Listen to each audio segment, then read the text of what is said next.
अस्सलाम वालेकुम, good morning, सुबह सवेरे पाकिस्तान। और बहुत सारी ऐसी चीज़ें हैं जो आज के शो में भी आप लोगों के साथ डिस्कस करना बहुत ज़्यादा ज़रूरी है, मगर उसमें सबसे ज़्यादा इंपॉर्टेंट ये है कि जब हम आप लोगों के सामने आएँ तो बहुत सारी ऐसी चीज़ें लेकर आएँ जिसमें इस्लाह का पहलू मौजूद हो। जैसे बहुत सारे लोग हैं गलती करते हैं, ख़ता करते हैं और कहते हैं कि इंसान ख़ता का पुतला है, कभी भी कोई भी गलती कर सकता है, तो माफ़ी भी मांग लेनी चाहिए और माफ़ भी कर देना चाहिए, क्योंकि जब तक आप गलती नहीं करते तब तक आप सीखते नहीं हैं। लेकिन इसके साथ साथ अगर आपकी इस्लाह कर दी जाए तो इसका मतलब ये होता है कि नेक्स्ट टाइम आप वो गलती नहीं करेंगे। मगर अगर आपकी इस्लाह होने के बावजूद आप दोबारा से उसी गलती को रिपीट कर रहे होते हैं, कि इसका मतलब ये होता है कि वो आपकी आदत बन चुकी हुई है। तो आदतों को छोड़ना तो बड़ा मुश्किल काम हो जाता है, मगर हाँ, अगर कोई आपकी इस्लाह करता है, अगर आप कोई ख़ता करते हैं और उसके ऊपर आपको शर्मिंदगी भी होती है, तो कोई बात नहीं, उसकी इस्लाह कर लेनी चाहिए। गलती के ऊपर माफ़ी मांग लेने से कोई भी छोटा नहीं हो जाता और माफ़ करने वाला शख्स बहुत बड़ा होता है। तो इस उम्मीद के साथ कि कभी भी अगर आपको मतलूबा नताइज हासिल करने हैं, कभी भी आपने ज़िंदगी में कोई ख़ता की है और आपको लगता है कि आपने गलत काम किया, तो डेफिनेटली आपको उसके ऊपर शर्मिंदगी भी होनी चाहिए, माफ़ी भी मांगनी चाहिए।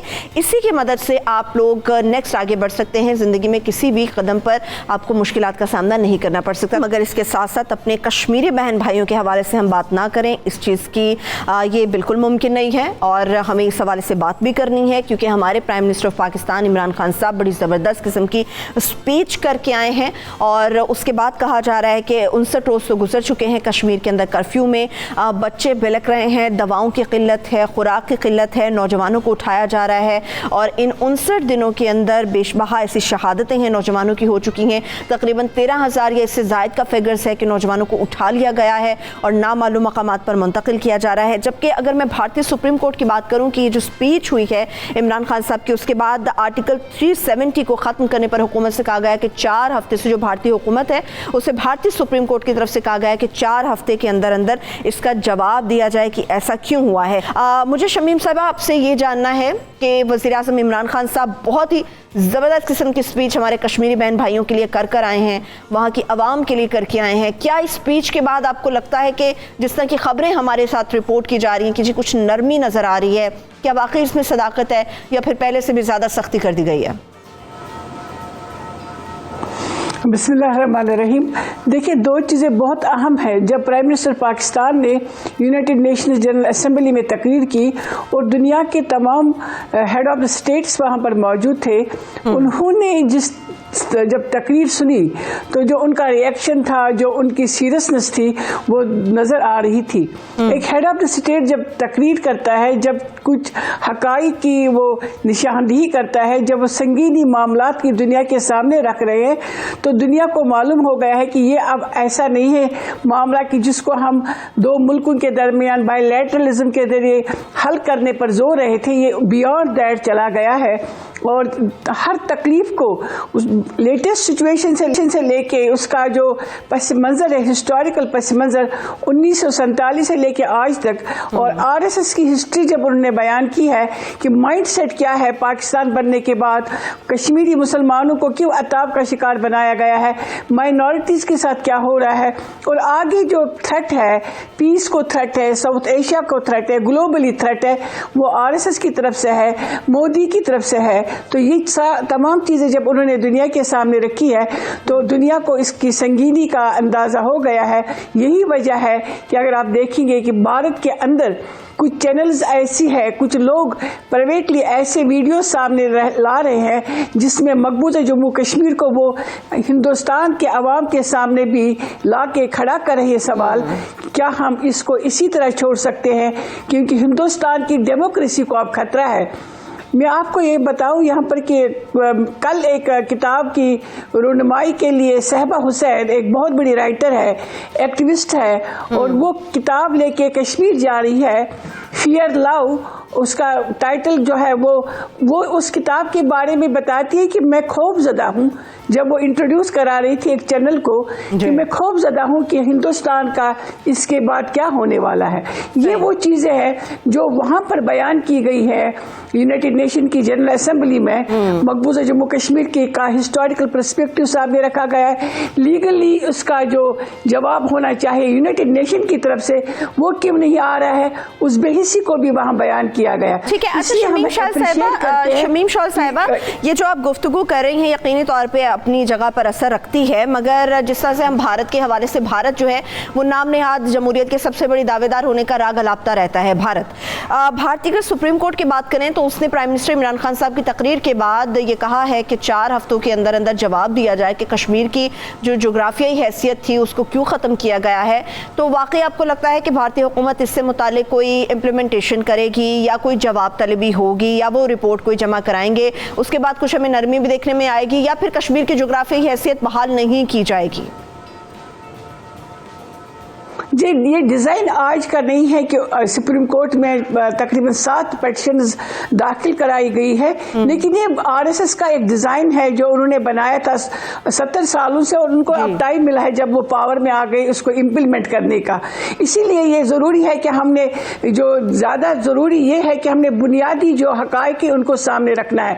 हमने ये चीज़ें कि कल क्या होगा और इमीडिएटली ये उठेगा, एक रिलीफ मिलेगा। यकीनन इंडिया ये चाहता है, इस वक्त जो हमें खबरें मिली है कि वो उन पेपेट गवर्नमेंट्स के नुमाइंदों के साथ बैठ के ये कह रहे हैं कि हम 35A को बरकरार रखेंगे और वहाँ लोग ज़मीन नहीं लेंगे, तो वो उनको एक गवर्नमेंट फिर ऑफर करेंगे कि आप गवर्नमेंट वहाँ पर गवर्नमेंट में आ जाए और अपना जो वहाँ पर हुकूमत बनाए। ये इशू नहीं है। इशू असल में ये है कि मसले को हल करना है। इसको परमानेंट बुनियादों पर हल करने के लिए ज़रूरी है कि इंडिया के जो लोग हैं उनको ये रियलाइज़ हो रहा है। जो मैं बताना चाहती हूँ कि हिंदुस्तान की आबादी जो है 1.5 अरब की आबादी, उनमें जो सिविल सोसाइटी है, क्योंकि सबसे पहले जो वहाँ पर कश्मीरी खवातीन या कश्मीरी अवाम से मिलने गए, वो 5 खवातीन का एक ग्रुप था जिन्होंने वहाँ से एक रिपोर्ट 17 से 21 सितंबर तक एक रिपोर्ट मुरतब की। फैक्ट फाइंडिंग ग्रुप उन्होंने दिल्ली के प्रेस क्लब में इसको जब शाया किया है, उसमें उन्होंने एडमिट किया है। जब हिंदुस्तान खुद एडमिट करेगा तो हिंदुस्तान को जवाबदेह भी होना पड़ेगा। जब हम बात करते हैं तो हमारी बात को इस तरह से वो नहीं लेते क्योंकि हमें पार्टी समझते हैं, हमें कहते हैं कश्मीरी इसमें शायद अपना कुछ ऐड करे, लेकिन हिंदुस्तानी खवातीन का ग्रुप कह रहा है। एनी राजा जो इस ग्रुप को हेड कर रही थी वो कह रही है कि 13,000 young boys were arrested and shifted to the Delhi और दूसरी जगहों पर। अब अरेस्ट होना, उसके बाद उनको मिसिंग पर्सन्स में करार देना या उनको टॉर्चर करना, ये कोई नहीं जानता है। ये उनकी FIR कहाँ है वो बता रही है। बिल्कुल बिल्कुल। बेशबहा ऐसे नौजवान हैं जिनको चंद दिनों में शहीद किया गया, और इसके साथ साथ 30,000 से अबव ऐसे नौजवान कश्मीरी जिनको उठा लिया गया, मिसिंग पर्सन्स में डाल दिया गया, नामालूम मकामात पर मुंतकिल किया जा रहा है। उम्मीद करते हैं कि खान साहब जिस तरह से इस महाज पर डटे हुए हैं, इंशाअल्लाह ताला कश्मीर की जोग्राफी हैसियत दोबारा से एक मरतबा बहाल होगी। बहुत शुक्रिया शमीम शॉल साहिबा, आपने अपना कीमती वक्त सुबह सवेरे पाकिस्तान के लिए निकाला।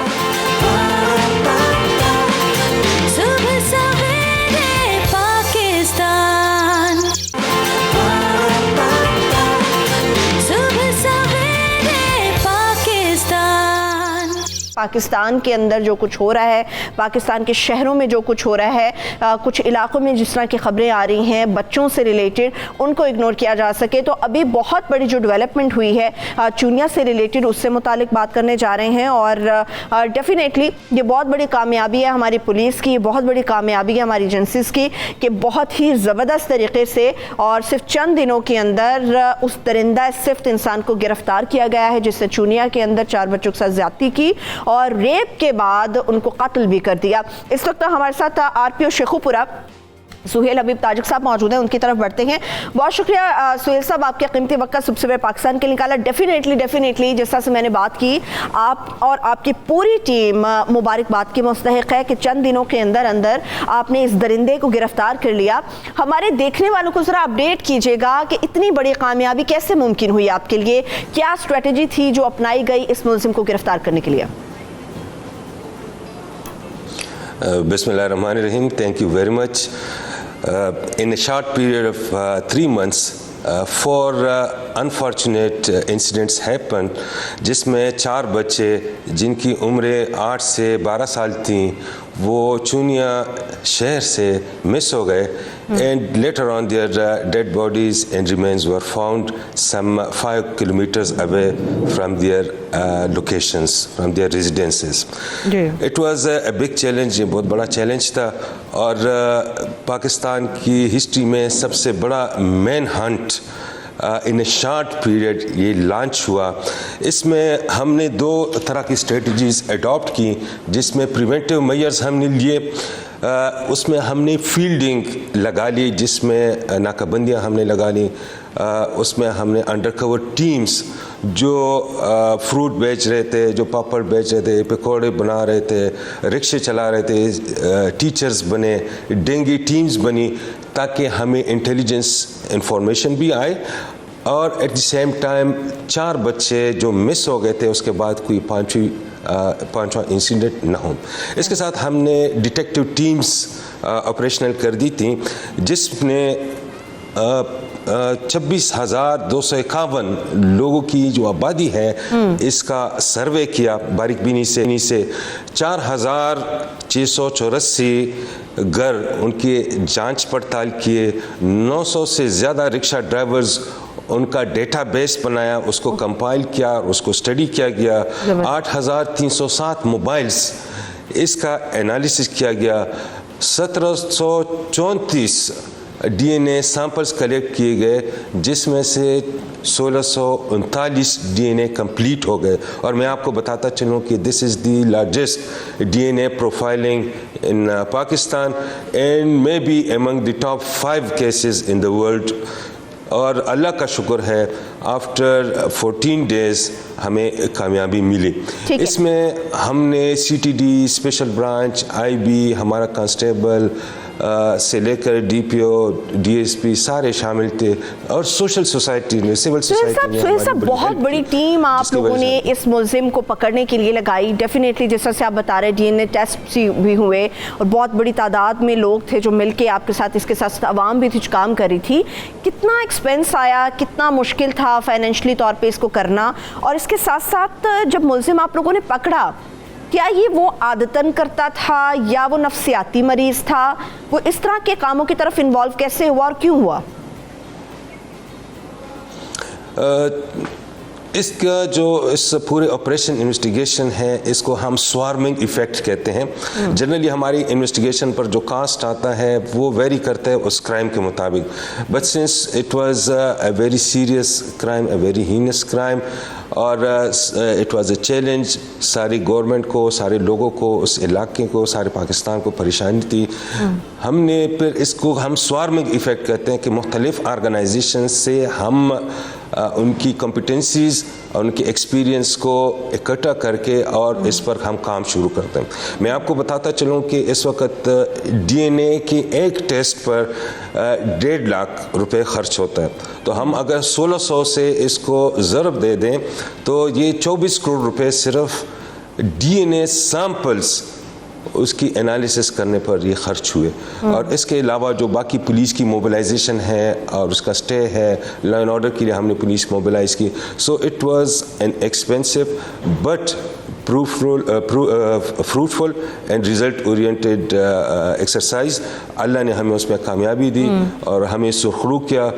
ये अनफॉर्चुनेट है कि हम उन बच्चों को तो ला नहीं सके, लेकिन वो दरिंदा सिफत बंदा जिन्होंने इन बच्चों के साथ ज़्यादती की, उनको अगवा किया और उनके साथ बदफेली करने के बाद उनका कत्ल किया, उसको हमने गिरफ़्तार किया। ये जो लड़का है उसकी 27 साल उम्र है और 12 साल की एज में इसके साथ खुद ज़्यादती हुई एंड इट कंटिन्यूड। फिर इसने 2011 में पहला क्राइम किया कि राना टाउन जो चूनिया में है वहाँ एक बच्चे के साथ ज़्यादती की अटेम्प्ट की and then he was arrested, he was convicted for 5 years, 1.5 साल वो जेल में रहा। उसके बाद जेल में उसने उसका फर्दर नेटवर्किंग हुआ and then he committed a road robbery जिसमें फिर पकड़ा गया। और फिर जो आखिरी केसेस हैं 4 केसेस, ये 3 जून से 16 सितंबर तक 3.5 महीने बनते हैं। इसमें इसने 4 बच्चों को अगवा करके और फिर उसका मर्डर किया। इसको जब अरेस्ट किया गया ही वाज सो कॉन्फिडेंट, उसको हमने बताया कि यू आर द पर्सन, आप 100% उसके डीएनए से कंफर्म हो गए कि you are the criminal and he denied. वो उस वक्त तक डिनाई कर रहा था कि मैंने कोई इस तरह का काम नहीं किया, बट वी रिकन्फर्म्ड इसका डीएनए करके ताकि हम 100% श्योर हो जाएं। एंड इंटरेस्टिंगली जो क्राइम सीन से शू प्रिंट्स मिले थे, सर्विस शूज़ 7 नंबर, एग्जैक्टली वही शूज़ उसने उस वक्त भी पहने थे जब हमने उसको गिरफ्तार किया एंड देट मैच्ड अगेन। इसके साथ फिर उसका डीएनए भी मैच हुआ। फिर जब उसको हमने बता दिया सेकंड टाइम जब उसका डीएनए रिकन्फर्म हुआ, देन ही स्टार्टेड टॉकिंग, और फिर उसने सारी बातें बतानी शुरू कर दी कि what happened, how this happened. और वो बच्चों को इसके साथ रिक्शा होता था, बच्चों से कहता कि मैं आपको सैर करवाता हूँ, मैंने लकड़ियाँ रखी हैं वो मैं रिक्शे पर लाद कर लाना चाहता हूँ। वो 50 या 100 रुपये दे देता और इन बच्चों को अपने साथ लेकर शहर से बाहर 5 किलोमीटर के डिस्टेंस पर टीले हैं, वहाँ उनके साथ ज़्यादती करके और फिर उनको स्ट्रेंगुलेट करके उनकी डेड बॉडीज़ को उधर ही गिरा देता था। इट वाज जी, यानी कि आदि मुजरिम था और कोशिश उसने बड़ी की अपने आप को बचाने की, मगर डेफिनेटली आप जैसे पुलिस ऑफिसर्स जब महकमे के अंदर मौजूद हों, आप और हमारे जितने भी पुलिस एहलकार जिन्होंने भी हिस्सा लिया, डेफिनेटली उनके होते हुए आदि मुजरिम भी इससे नहीं बच सकता। मगर इस सारे वाक़यात में सुहेल ताजिक साहब आपने क्या नोट किया है कि वालिदैन कौन सी ऐसी मेजर गलती, कोई भी वालिदैन जो नहीं चाहते कि उनके बच्चे के साथ इस किस्म की सिचुएशन पैदा हो और उसके बाद उसको कत्ल कर दिया जाए, वालिदैन कौन सी ऐसी मेजर आपने इस पूरे केस में देखा कि गलतियां करते हैं जिसकी वजह से इस किस्म के वाक़यात जो हैं वो रूनुमा हो रहे हैं? ये आपने बहुत अहम क्वेश्चन पूछा है और इस वक्त मैं 4-5 चीज़ें आपसे डिस्कस करता चलूँ कि हम हर साल एक न्यूजीलैंड जितनी आबादी पाकिस्तान की आबादी में ऐड करते हैं। हर साल every year we add 1 New Zealand to our population and in 5 years we add 1 Australia to our population। तो ये एक अर्बन जंगल बन गया, पाकिस्तान अर्बनाइजेशन हो रही है, चीज़ें सोसाइटी में काफ़ी चेंजेस आ रही हैं। इस सिचुएशन को काउंटर करने के लिए पेरेंट्स को चाहिए कि अपने बच्चों को पर्सनल सेफ्टी स्किल्स वो स्कूल में भी और वो घरों में भी पढ़ाएं। फॉर एग्ज़ाम्पल बच्चों को ये कह दिया जाए कि आप अपने से बड़ी उम्र के बच्चों को दोस्त न बनाएं। बिल्कुल। सेकेंडली, इस वक्त गैजेट्स का ज़माना है कि अगर आपको कोई बड़ा बंदा कह दे कि आए मैं आपको मोबाइल पर तस्वीरें दिखाता हूँ या वीडियो दिखाता हूँ या मेरे पास लैपटॉप पड़ा है या डेस्कटॉप पड़ा है, मेरे घर आ जाएं या इस जगह पर आ जाएं और वो मैं आपको दिखाऊँ, तो उधर न जाएं। फिर किसी स्ट्रेंजर के साथ वो मोटरसाइकिल, रिक्शा, कार इसमें न बैठे। किसी से भी स्कूल से वापस आ रहे हैं और वो बंदा उसको बता रहा है कि मैं आपको जानता हूँ, फलां मोहल्ले में रहते हैं, आपको मैं लिफ्ट देता हूँ, तो बच्चों को अपने घरों से ये हिदायत होनी चाहिए स्कूल्स में कि आप स्ट्रेंजर से लिफ्ट अगर वो आपको देना चाहें तो आप उनके साथ न जाएं। इसी तरह पेरेंट्स के पास उनके जो रिक्शा ड्राइवर हैं, स्कूल वैन्स हैं, उनके ड्राइवर्स का उनको पता हो। इसी तरह अगर कोई ट्यूटर हो, मुदर्रिस हो और उनकी बच्चों को ट्यूशन पढ़ा रहे हो तो वो भी विजिबल एरिया में हो ताकि सबकी नज़र उस पर हो। इसी तरह बच्चों की कंपनी का वो पेरेंट्स को पता हो कि इसकी सलाम दुआ किसके साथ है, कहाँ जा रहा है। इस तरह बच्चों के साथ एक दोस्ताना माहौल भी होना चाहिए। और उनको उनके साथ शेयर करना चाहिए, बच्चों को इंकरेज करना चाहिए कि अपने पेरेंट्स के साथ बातें शेयर करें। इसी तरह काफ़ी केसेस अभी रिसेंटली हमने देखे कि बच्चों के एग्ज़ाम में रिजल्ट अच्छे नहीं आए। ये काफ़ी वाक़या कि आपने बात की सुल्तान साहब, मेरे पास वक्त चूँकि कम है माज़रत के साथ, मगर मैं 2 सवाल हैं जो बड़े इम्पॉर्टेंट भी है और एक साथ आपसे कर लेती हूँ। एक तो ये कि इस किस्म के वाक़यात हम देखते हैं एक के बाद दूसरा, दूसरे के बाद तीसरा रूनमा होता चला जाता है। अब इन वाक़यात की रोकथाम के लिए आप लोगों ने क्या प्लान बनाया है, क्या स्ट्रेटजी अपनाई जाएगी, ये भी बताएं। और इसके साथ साथ ये जो मुलजिम आपने गिरफ़्तार किया है, क्या ये अकेला ही इस पूरे सिस्टम के अंदर काम कर रहा था इस तरह से, या उसने कोई निशानदही भी की है, कोई नेटवर्क चला रहा था, इसके साथ कुछ दूसरे लोग भी इन्वॉल्व थे, कुछ मालूम हो सका?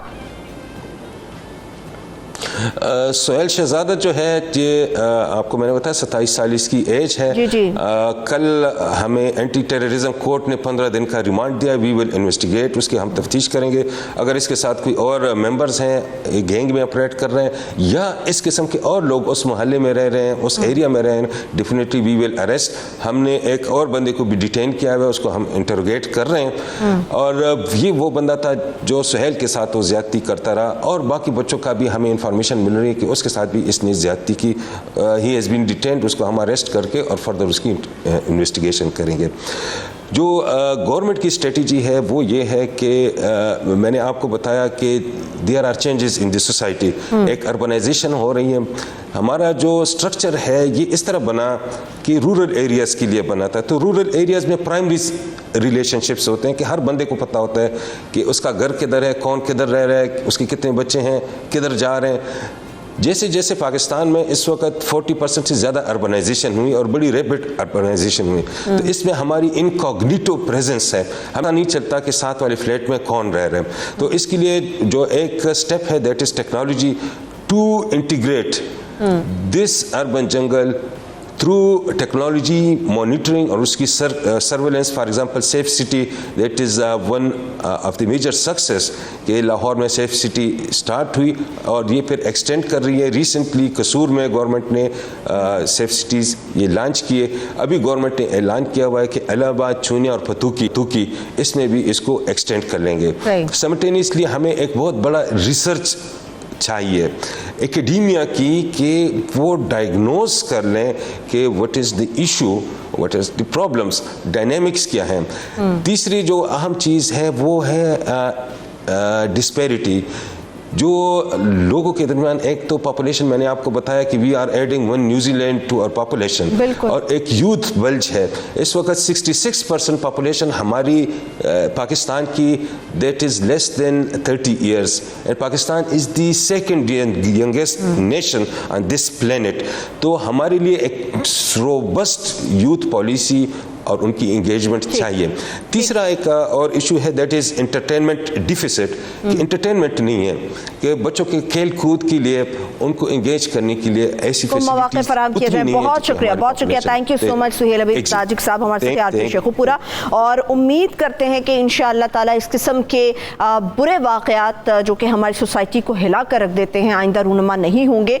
और यकीन तौर पर काबिल तहसीन है, आप लोगों को सलाम भी पेश करते हैं कि जिस तरह से आप लोगों की पूरी टीम ने इंटेलिजेंटली किस तरह से इस पूरे वाक़े को देखा, हैंडल किया और मुलजिम तक पहुंच के। इसके साथ ही मुझे एक छोटी सी ब्रेक की तरफ बढ़ना है। सुबह पाकिस्तान में जब ब्रेक से वापस आएंगे और भी बहुत सारे ऐसे इंपॉर्टेंट इश्यूज़ हैं जिनसे मुताल्लिक़ बात करना बेहद ज़रूरी है, तो वो ब्रेक से वापस आके डिस्कस करेंगे। तब तक हमारे साथ रहिए।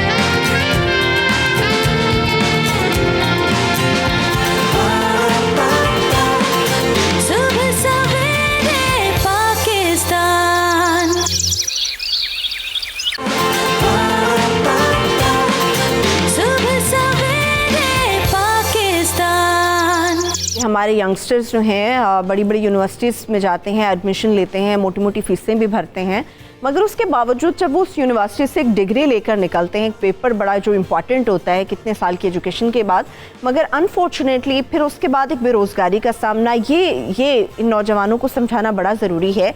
और ये जानना भी बड़ा ज़रूरी है कि एक तरफ कहा जाता है कि आपके पास सिर्फ टेक्निकल एजुकेशन हो तो आप आगे बढ़ सकते हैं, मगर एक तरफ ये भी कहा जाता है अगर आपके पास अच्छी तालीम है, बेहतरीन किस्म की डिग्री है, तो आपके हाथ में रोज़गार होता है बहुत अच्छा। मगर हमें जो नज़र आता है आजकल कि यंगस्टर्स जो हैं डिग्री डिग्रियां लेकर तो निकल रहे हैं, मगर इसके साथ साथ उन्हें बेरोज़गारी का बहुत ज़्यादा सामना है। टेक्निकल एजुकेशन कितनी ज़्यादा इम्पोर्टेंट होती है और इसके साथ साथ एक डिग्री होल्डर का बेरोज़गार हो जाना, ये कितनी तशवीशनाक या फिर हैरान कुन बात होती है। इस पर बात करने के लिए हमारे साथ हमारे मेहमान मौजूद हैं, जिनका मैं तारुफ आपके साथ करा देती हूँ। सबसे पहले तर्जुमान है साइंस एक्सपो की करिश्मा वकी साहब, बहुत शुक्रिया आपका, थैंक यू सो मच। और इसके साथ साथ माहिर तालीम है प्रोफेसर जाहिद अजीज़ साहब, बहुत शुक्रिया प्रोफेसर, आपके भी वक्त का टेक्निकल एजुकेशन के एक्सपर्ट हैं वहाब यूनुस साहब, thank you so much Wahab साहब, आपने भी ज्वाइन किया। अच्छा, सबसे पहले एक्सपो की तरफ बढ़ने से पहले या फिर टेक्निकल एजुकेशन की तरफ बढ़ने से पहले एक माहिर तालीम का व्यू जानना बेहद ज़रूरी होता है। तो मैं जाहिद अजीज़ साहब से शुरू करती हूँ। सर, मुझे ये बताइएगा, हमारे नौजवान हैं, डिग्रीज तो लेते हैं, मोटी फीसें भी अदा करते हैं, मगर अनफॉर्चुनेटली हमारे पास उन्हें देने के लिए रोज़गार क्यों नहीं होता? क्या डिग्री इंपॉर्टेंट नहीं होती या फिर उनके अंदर इतनी कैपेसिटी नहीं होती?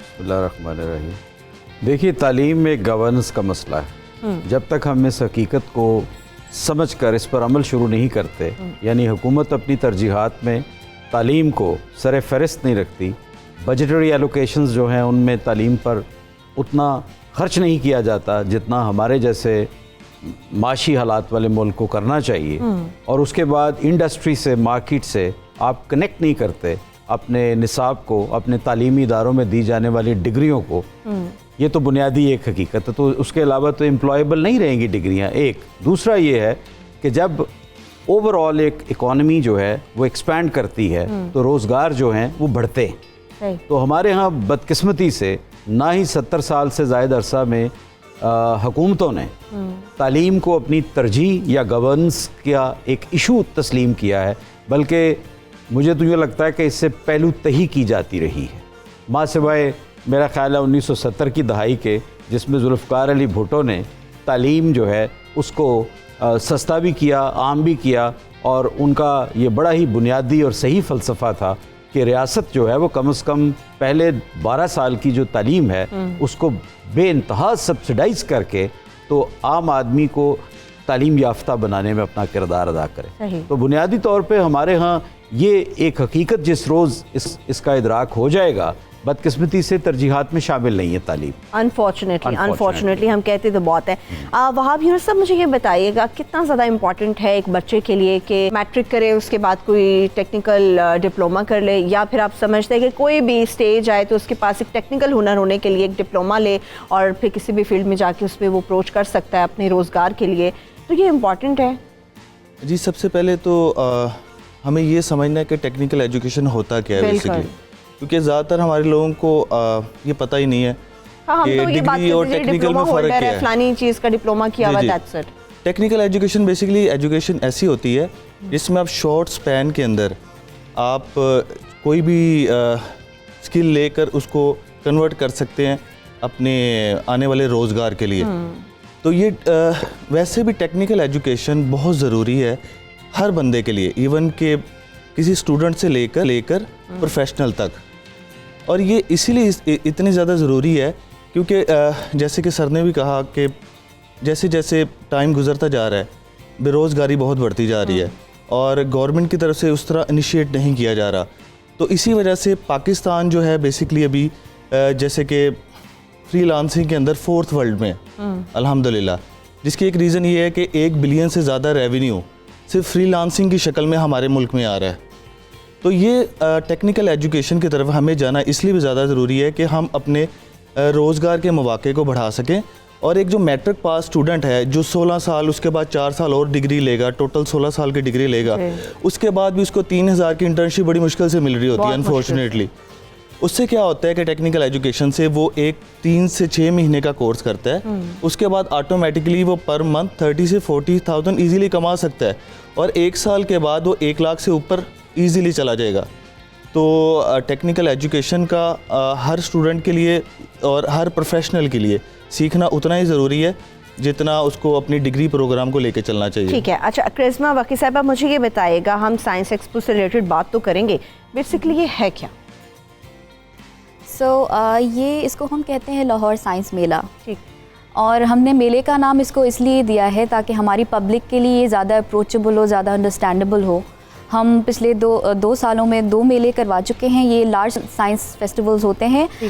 ये हमने इंस्पिरेशन ली है from the world science festival जो कि USA में होता है, और वो बड़े स्केल का साइंस मेला ही होता है। तो इसमें हम पाकिस्तान के मुख्तलिफ हिस्सों से साइंस एक्सपर्ट्स को, साइंस के एंथुजियास्ट को एंड स्टूडेंट्स को एक ही प्लेटफॉर्म देते हैं। चाहे बड़ा साइंटिस्ट हो, चाहे छोटा साइंटिस्ट एज द स्टूडेंट हो, उनको हम एक ही प्लेटफॉर्म देते हैं और वहाँ पे उनको मौके फ्राहम करते हैं कि आप बड़े साइंटिस्ट से मिलें, अपने आइडियाज़ को शोकेस करें in front of the public. और ये जो हमारा इवेंट होता है इट्स ओपन टू ऑल, और हम किसी को चार्ज नहीं करते बिकॉज हम मानते हैं कि साइंस जो है वो सबके लिए अवेलेबल होनी चाहिए और साइंस में कोई कॉस्ट नहीं होना चाहिए। ये बड़ा फैसिनेटिंग सा वर्ड है मेला, बहुत सारे लोगों को अट्रैक्ट भी करता है और बहुत सारे लोग जो हैं जो अंडरस्टैंड नहीं कर सकते एक्सपो के वर्ड को, वो मेले को अंडरस्टैंड करते हैं। तो इसमें लेवल क्या होता है कि किस लेवल के जो स्टूडेंट्स हैं या किड्स भी इसके अंदर परफॉर्म कर सकते हैं, कोई अपने आइडियाज़ को शेयर कर सकते हैं, या आप लोग कैटेगराइज करते हैं बहुत सारी चीज़ों? जी बिल्कुल, कैटेगराइज तो हम करते हैं, लेकिन हम कोई एज के, जेंडर के, बैकग्राउंड के हिसाब से कोई बायस नहीं करते।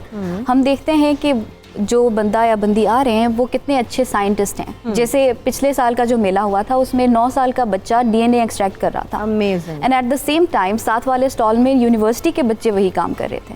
ज़बरदस्त ज़बरदस्त। तो इस तरह की चीज़ें होती हैं और हमें इनको अप्रिशिएट करना चाहिए, स्पेशली छोटे बच्चों को, ताकि हमारा जो एंड रिजल्ट होगा वो होगा ज़्यादा साइंटिस्ट जो है। चलिए ये इसमें कितनी इनोवेशन हमें देखने में मिलती है कि भी मैं आपसे जानूंगी।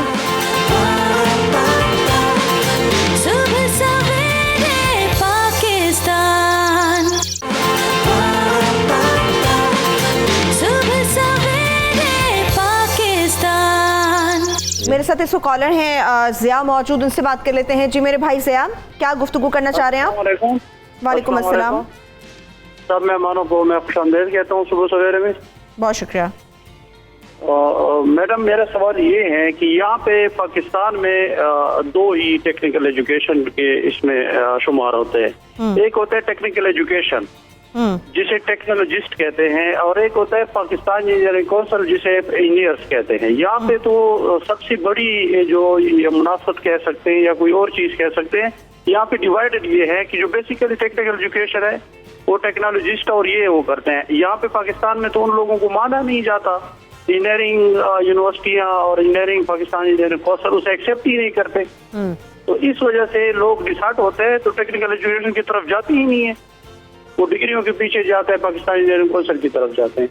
तो ये मेन इशू है कि टेक्नोलॉजिस्ट या टेक्नोलॉजिस्ट को आप वैल्यू दे, ना कि डिग्रियों को आप वैल्यू दे रहे हैं। बिल्कुल ठीक है, thank you so much Zia, आपने गुफ्तगू में शामिल किया खुद को। असगर भी हमारे साथ कॉलर मौजूद हैं।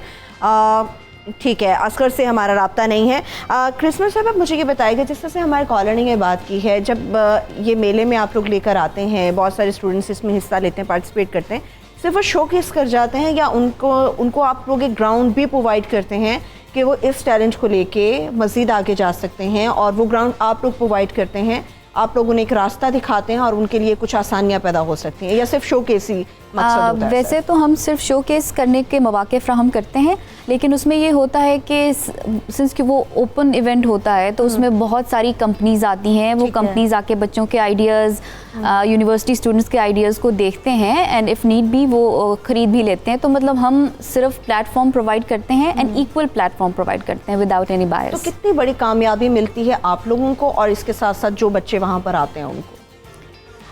काफ़ी हद तक जो है, हम आज तक मेरे ख्याल से हम कोई हज़ारों में लोगों को जो है इस मेले के थ्रू टच कर पाए हैं। उसके अलावा हमारे हर साल 100 से ज़्यादा एग्जिबिटर्स आते हैं, उनमें बच्चे भी शामिल होते हैं, उनमें साइंस क्लब्स भी शामिल होते हैं, डिफरेंट कंपनीज भी शामिल होती हैं। तो हम अब तक तो काफ़ी सक्सेसफुल रहे हैं, लेकिन इस साल का जो हमारा मेला है जो कि 12 और 13 अक्टूबर को अली इंस्टीट्यूट में होने वाला है, उसमें हम एक नॉर्मल से जो हमारे पिछले मेले हैं उनमें से उनसे एक बड़ा इवेंट करने वाले हैं, क्योंकि इस दफ़ा हमने इंटरनेशनल एग्जिबिटर्स को भी अट्रैक्ट किया है और सर्न से एक टीम आ रही है फ्रॉम स्विट्ज़रलैंड।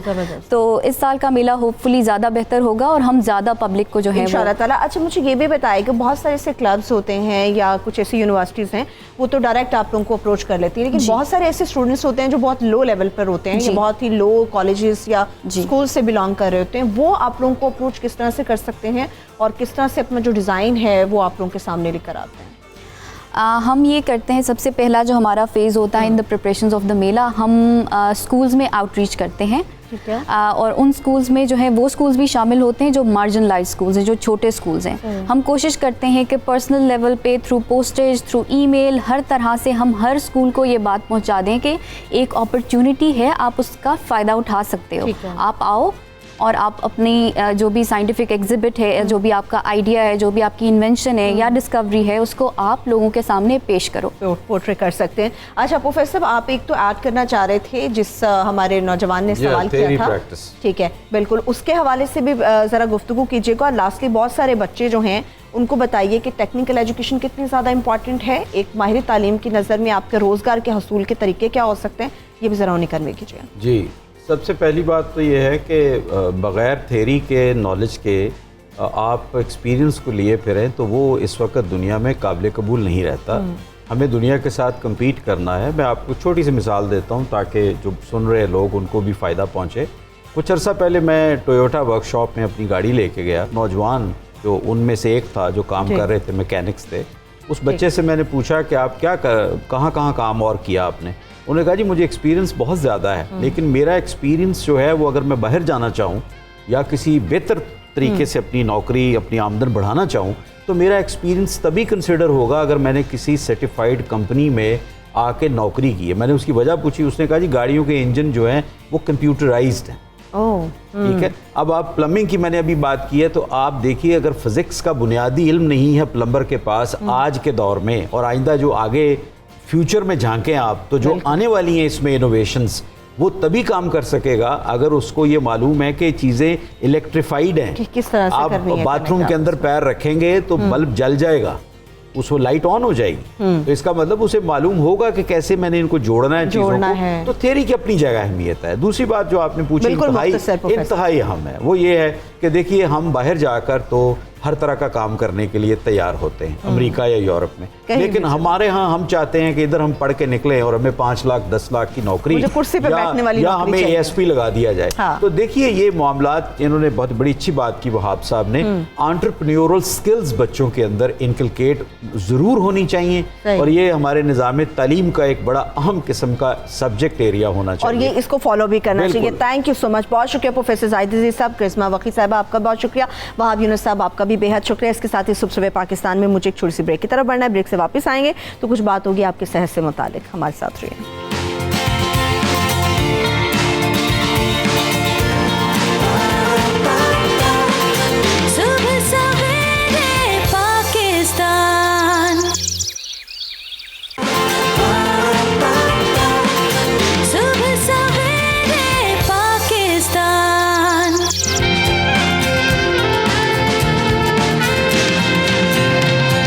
स्टमक पे चूंकि बात होने वाली है, मैदे से रिलेटेड हम बात करने वाले हैं। ये बहुत ही इंपॉर्टेंट होता है हमारी पूरी बॉडी के अंदर, हम जो भी खाते पीते हैं वो हमारे मैदे के अंदर जाता है। मगर मैदे की तकलीफ़ भी एक आम सी चीज़ हमें अब नज़र आती है। हर दूसरा शख्स जो है वो इस तकलीफ़ में मौजूद रहता है, उसको ये तकलीफ़ लाजमी हो रही होती है, डॉक्टर्स के पास वो भाग रहा होता है, और कुछ तो खुद ही हकीम बन चुके होते हैं कि जी अच्छा ये मसला है तो मैं इसके लिए ये दवाई इस्तेमाल कर लेता हूँ। मैदे का प्रॉब्लम आखिर होता क्यों है, और कौन सी ऐसी स्टेज है जिसके ऊपर ये दर्द शायद अल्सर में तब्दील हो जाता है? मैदे के अल्सर के होने की वजूहात क्या होती हैं, इनसे बचा कैसे जा सके, और एक जो शख्स घर बैठा हुआ है उसको किस तरह से पता चले कि वो वाकई ही मैदे के दर्द के बाद मैदे के अल्सर का शिकार हो चुका हुआ है। इस सारी सूरत पर बात करने के लिए अपने मेहमानों का तारुफ में हम आपके साथ करवा देती हूँ। इस वक्त मेरे साथ जो स्टूडियोज़ में हैं माहिर अमराज मैदा हैं doctor Farwa. Thank you so much doctor Farwa आपके ज्वाइन करने के लिए। और इसके अलावा कराची से हमारे बहुत ही प्यारे, बहुत ही फेवरेट से हर्बलिस्ट डॉक्टर ईसा भाई भी मौजूद हैं। बहुत शुक्रिया ईसा भाई आपके भी वक्त का। और प्यारी सी हर्बलिस्ट जिन्होंने बहुत ही लेट हमें टाइम दिया है, डॉक्टर फरा नाज, वो भी हमारे साथ मौजूद है। Thank you so much doctor फरा, आपने भी हमें ज्वाइन किया। ईसा भाई आपसे शुरू करती हूँ।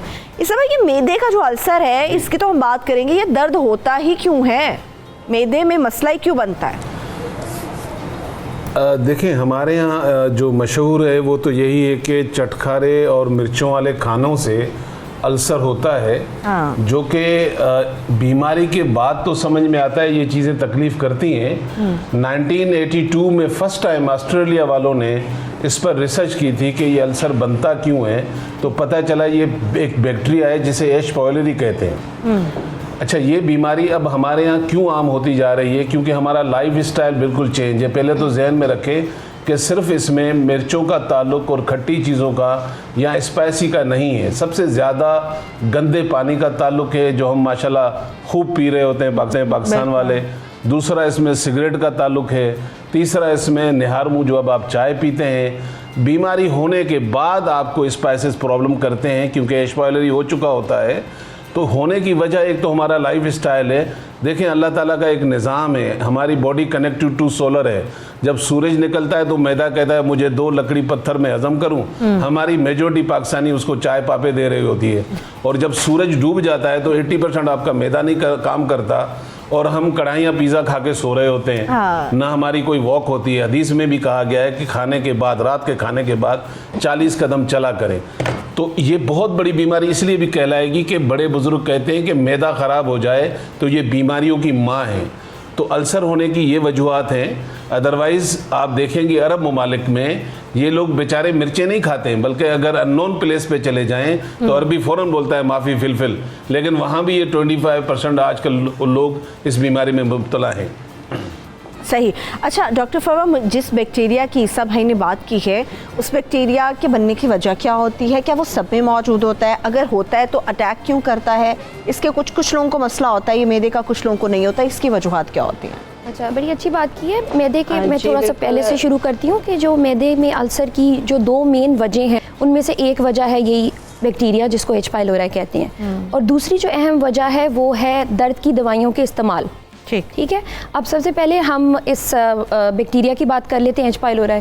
एग्जैक्ट उसकी स्प्रेड का अभी तक हमें नहीं पता चला कि किस वजह से स्प्रेड होता है, लेकिन कहते हैं कि ये फूड बॉर्न या वाटर बॉर्न है, यानी कि गंदे पानी के इस्तेमाल से या गंदे खाने के इस्तेमाल से ये इंसानी जिस्म में आता है और एक बंदे से दूसरे बंदे में ये ट्रांसमिट हो सकता है। ठीक है। दूसरी चीज़ ये है कि हमारा जो मुल्क है वो उसमें इस बैक्टीरिया की प्रेजेंस ऑलमोस्ट हर बंदे के अंदर ही है। 70% से ज़्यादा प्रेवलेंस है, मतलब कि अगर 100 में से 70 लोगों के अंदर ये बैक्टीरिया होगा। अब कुछ लोगों में ये मसला करता है और कुछ लोगों में नहीं करता। ये चीज़ भी अभी तक नहीं पता चल सकी कि कुछ लोगों में क्यों ये मसला कर रहा है और कुछ लोगों में क्यों नहीं मसला कर रहा। तो जिन लोगों में ये मसले करता है उसमें जो चीज़ें शुरू हो सकती हैं वो मैदे की सोजिश से शुरू होती हैं। जब मैदे की सोजिश एक हद से ज़्यादा बढ़ जाती है तो वो एक जगह पे कहीं पे मैदे के अंदर या छोटी आंत के अंदर अल्सर कर सकता है। अब जब मैदे की सोजिश या अल्सर, फिर उससे इंसान को मुख्तलिफ़ किस्म के सिम्टम्स आ सकते हैं, जिसमें दर्द है, जलन है, बदहज़मी है। और ये बैक्टीरिया इतना डेंजरस है कि अगर ये लॉन्ग टर्म अल्सर को ट्रीट हम ना करें तो खुदा ना खास्ता ये मैदे के कैंसर में भी तब्दील हो सकता है। ठीक है। अच्छा डॉक्टर फरा, मुझे ये बताइएगा कि जिन लोगों को अगर खुदा ना ख्वास्ता ये मसला है, किस तरह से तशख़ीस हो सकती है या उसको खुद पता चल सकता है उस शख्स को कि जी मुझे मैदे का अल्सर है? अच्छा, बहुत से इसके सिम्टम्स हैं जो आपको पता होनी चाहिए कि किस तरह आपको पता चलेगा कि जी अल्सर आपको है। सबसे पहली बात, जैसे ईसा भाई ने बताया कि बहुत से रीज़न्स इन्होंने बता दिया आपको, ये भी हैं। इसके साथ साथ बहुत ज़्यादा भूखा रहना भी इसकी एक बड़ी वजह हो सकती है कि लोग बहुत ज़्यादा भूखा रहने को डाइट समझते हैं, उसकी वजह से भी आप अल्सर के शिकार हो सकते हैं। आपको विदाउट एनी रीज़न चक्कर आना या बहुत ज़्यादा उल्टियाँ होना या कभी कभार आपको बहुत ज़्यादा हद से बढ़ जाए और फिर भी आप डॉक्टर के पास नहीं जा रहे, जलन तो आपको होती है। समटाइम आपको खाना हजम नहीं होता या आप गैसेस के शिकार होते हैं तो भी आपको जलन होती है। तो घर में जब आप सेल्फ मेडिकेशन करते हैं आप उस चीज़ को बढ़ा लेते हैं तो वो आपको कभी कभार आपकी वॉमिट में खून भी आ सकता है, तो कभी आप वॉशरूम में भी इस चीज़ को फील कर सकते हैं। तो इस तरह की चीज़ों को आप जब अपनी लाइफ में देखेंगे ये बढ़ती चली जा रही हैं, हो रही हैं, तो आपको लाजमी डॉक्टर के पास जाने चाहिए। और मिर्च मसाले हमारे यहाँ अब तो आपको पता है जंक फूड और साथ बारबेक्यू वगैरह हम लोग बड़े शौक़ से खा रहे होते हैं, हमें खुद ही नहीं पता कि उनके अंदर हम डाल क्या रहे हैं, उनके अंदर चीज़ें क्या डल के आ रही हैं हमारे पास। वो खाना कितना फ़्रेश है और कितना फ़्रेश नहीं है तो ज़ाहिर है आपकी लाइफ स्टाइल आपका एक बड़ा हिस्सा है कि आपको बीमार करने में। ठीक है। अच्छा ईसा भाई, मुझे ये बताएं, अगर जिस तरह से अभी डॉक्टर साहबा ने गुफ्तगू की, अगर किसी को अल्सर है तो किस तरह से वो ख़ुद को बचा सकता है, और अगर नहीं कोई ऐसा रीज़न उसके पास, तो अल्सर की वजह से उसकी बॉडी के अंदर और कौन कौन से ऐसे इश्यूज़ हैं जो कि डेवलप होना शुरू हो जाते हैं? देखें, पहली बात तो पेट में दर्द का होना, मरोड़ का होना, और सम टाइम बॉडी गैसेस बनाती है, ट्रैवलिंग करती है। सम टाइम लोगों को खाने के बाद सीने पे जलन का होना, बार बार वॉशरूम जाना, वज़न का आपका गिरना, अल्सर की कई निशानियां होती हैं। लेकिन उसमें एक अहम चीज़ ये होती है कि अल्सर वाले की एक तो भूख मर जाती है, और अगर वो बेचारा खा ले तो उसका एक तो पेट बाहर आ जाता है, प्लस किसी को अगर ज़्यादा ख़राबी पैदा हो जाए तो उसकी जलन लाजिम होती है, स्पेशली रात में, क्योंकि मैदे का सिस्टम दिन की तरह काम नहीं करता। और इसके बचाव के बड़े आसान तरीके, हम वो खुशनसीब लोग हैं, अदरवाइज साउथ एशिया में अगर आप खाने खा लें तो हमारी मिर्चें भूल जाएंगी, उनके पेट भी नहीं, उनकी भी अल्सर भी नहीं होता। हाँ। और हमारे पास भी अल्लाह ताला ने ऐसी बड़ी नेमतें दी हैं, आपके किचन में पड़ी हुई चीज़ें जिनका अल्सर का इलाज है। और ये जो मैं बता रहा हूँ ये इतना अथेंटिक है कि alternative medicine university of Colombo इस बात पर मुझे अवार्ड भी दे चुकी है। ये आपके घर में छोटी इलायची मौजूद है, सौंफ मौजूद है, ज़ीरा मौजूद है, पुदीना मौजूद है, ये 4 चीज़ें हैं। इन चारों चीज़ों को उठाकर हम वज़न कूट लीजिए, और आधी चमची सुबह नाश्ते से पहले, आधी चमची रात को खाने से पहले। 2 चीज़ों से परहेज़ करें, एक सुबह अच्छा खाकर रात को कम कर दें, खाने के ऊपर बिल्कुल पानी ना पिएं आधा पौना घंटा, और ये सुन्नत में भी नहीं आता। दूसरी बात, जो बाहर के खाने, मेरे ख्याल में जितने भी हमारे यहाँ डॉक्टर्स बैठे हुए हैं इस बात से इत्तफाक करते हैं कि आपको अंदाज़ा नहीं है, उसकी लज्जत तो कोई शक नहीं है, शायद घर से ज़्यादा हो, लेकिन उसके अंदर आपको नहीं पता कि आप जो गोश्त खा रहे हैं वो कितने साल पहले का स्टोर किया गया है, या जो आप सालन खा रहे हैं उसके अंदर चीज़ें कितनी अनहाइजीनिक है। तो हमें कोशिश करनी चाहिए कि हम अपने बच्चों को और हम खुद भी जितना घर से खाना खा सकते हैं, और जितना खाना खाते हुए, एक चीज़ मैं आपको वाक़या बताता हूँ और ये गौर कर लीजिएगा कि गधा इंसान ने जो ये हमारे इर्द गिर्द घूमता है, गधे को भी कभी खाना देंगी, वो डायरेक्ट कभी खाना नहीं खाएगा, वो पहले खाने को सूंघता है कि ये मेरी सेहत के लिए अच्छा भी है कि नहीं है। और हमारा खाना देखना है तो कभी वलीमे में हम लोगों को देख लिया करें। हम तो इस भाई टूट पड़ते हैं, हमें तो शादी का खाना बस नजर आ जाए कहीं पे।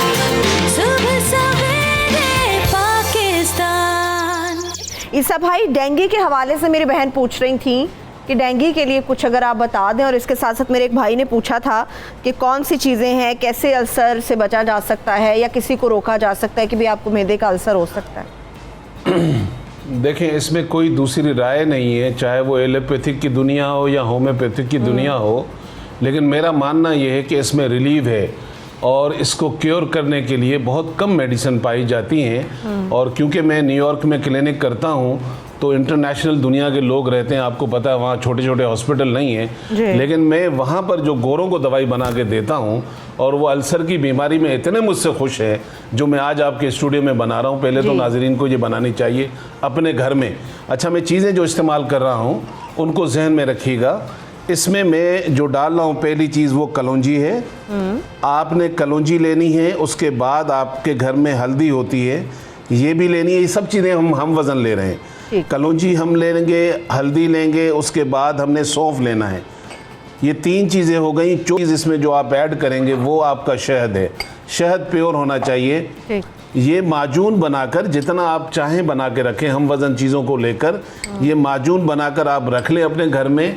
आधी चमची सुबह और आधी चमची शाम, खाने से पहले, आपकी सुबह ब्रेकफास्ट से पहले, रात को डिनर से पहले 20 मिनट पहले या आधा घंटा पहले आप उसको 1 महीना खिला दें। अल्लाह ताला के हुक्म से अल्सर उनका ख़त्म हो जाएगा।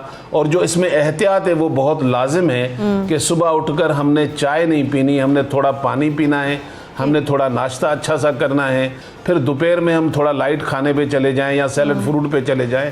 रात की रोटी को हमेशा कम रखें और खाने के ऊपर पानी ना पिएं ताकि बीमारियां बढ़े नहीं। अब ये चीज़ें देख लें जो मैंने बनाई हैं, मेरी क्लिनिक पे आकर अगर 2000 रुपये में लेनी है तो ले लो, और घर में बनाओगे तो 200 रुपये का खर्चा है। हाँ, बस अब चॉइस अपनी है। लेकिन ईसा भाई ये भी बता दें कि कितनी क्वांटिटी में लेनी है, और एक लोगों की अजीब सी साइकी, आई डोंट नो, मुझे नहीं पता इसमें कितनी सदाकत होती कि नहीं जी छोटी मक्खी का शहद लेना है, बड़ी मक्खी का शहद लेना है, ये भी थोड़ा सा क्लियर कर दें आप। देखो, ये एक्चुअली तो हम वज़न है चारों चीज़ें। जहाँ तक छोटी बड़ी मक्खी का ताल्लुक है, हम पाकिस्तान वाले अल्हम्दुलिल्लाह अब इतनी तरक्की कर चुके हैं कि हमारे यहाँ फ्री शुगर भी अब शायद मिलने लगा है, और मेरे ख्याल में कुछ दिनों में स्ट्रॉबेरी का भी आने वाला है।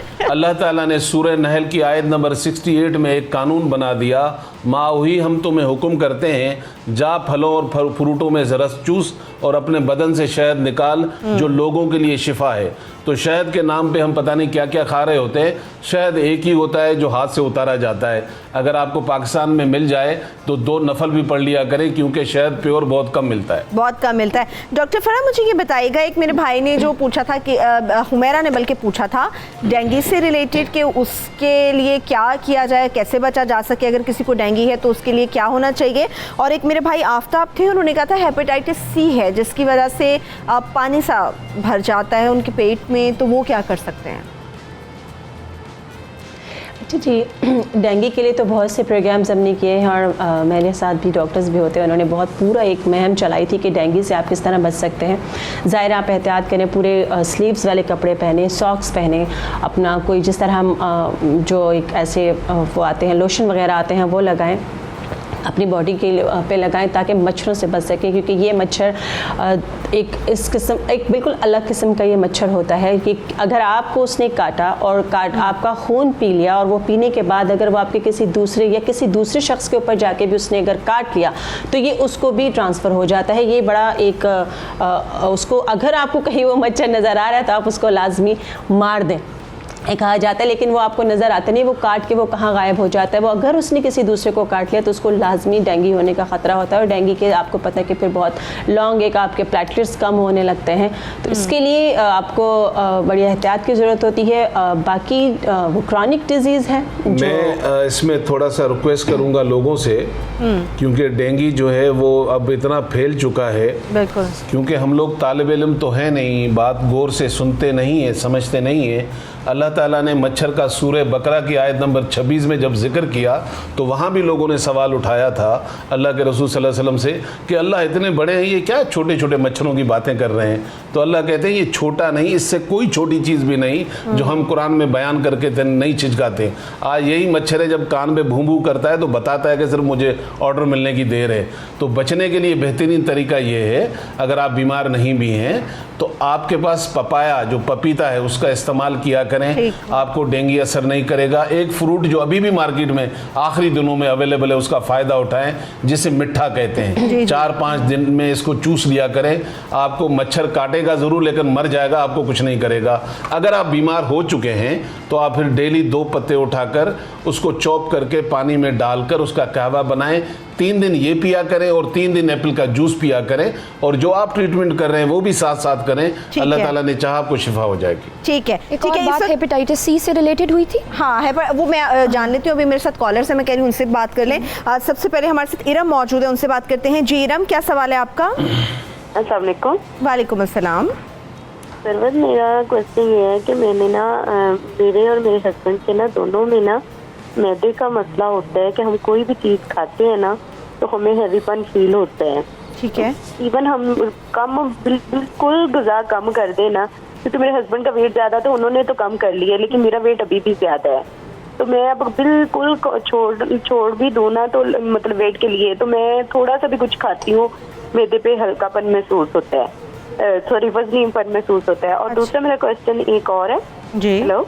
जी जी, बात करते हैं। मैंने डॉक्टर ईसा साहब से पूछना है कि मेरे ना बहुत ज्यादा चेहरे पे ना नाक पे शुरू हो रही हैं छाइयाँ, और साइड पे मेरे छाइयाँ बहुत ज्यादा हो रही है। प्लीज इसका भी कोई बता दें। ठीक है, thank you so much Iram, आपने अपना क्वेश्चन रेज किया। अभी जान लेते हैं, मिसेस एजाज भी हमारे साथ मौजूद हैं, उनसे बात करते हैं। जी मिसेस एजाज, आप क्या बात करना चाह रही हैं? जी, मैंने डॉक्टर ईसा साहब से बात करनी है। अस्सलाम वालेकुम आप सबको। वालेकुम अस्सलाम। ईसा भाई सुन रहे हैं, आप बस क्वेश्चन थ्रो कर दीजिए। इन्होंने बता दीजिए, जो बच्चे के बारे में उन्होंने बताया चाय का कि सुबह उठ के पी जाती है। तब देखें अब जिसको आदत पड़ गई है, मेजोरिटी को आदत है, क्योंकि उसके नमाज पढ़ने के साथ कुरान वगैरह पढ़ना होता है, तो चलो जी चाय पी लें तो होश आ जाता है। ऐसे एक कॉन्सेप्ट है जो मैंने आपको बताया जो है। तो अगर चाय के साथ कुछ खा लिया जाए तो उससे तो डैमेज नहीं है। दूसरा 11 बजे पी जाती है, फिर 4 बजे पी जाती है। तो चाय काफ़ी लोग जो बहुत ज़्यादा, चाय के बारे में अगर आप तफसील से बता दें ये कैसे डैमेज करती है मैदे को। थैंक यू, अल्लाह हाफिज़। Thank you so much Mrs Ejaz. आपके इस सवाल का जवाब मुझे एक छोटी सी ब्रेक से वापस आके लेना होगा। हमारे तमाम मेहमान हमारे साथ मौजूद हैं। मेरे कॉलर्स ने जो क्वेश्चन किया उनका जवाब भी लेंगे, मगर इसके साथ साथ और भी बहुत सारी अहम चीज़ें हैं आपकी सेहत से मुतालिक जिस पे बात होगी, मगर उसके लिए एक छोटी सी ब्रेक की तरफ बढ़ते हैं।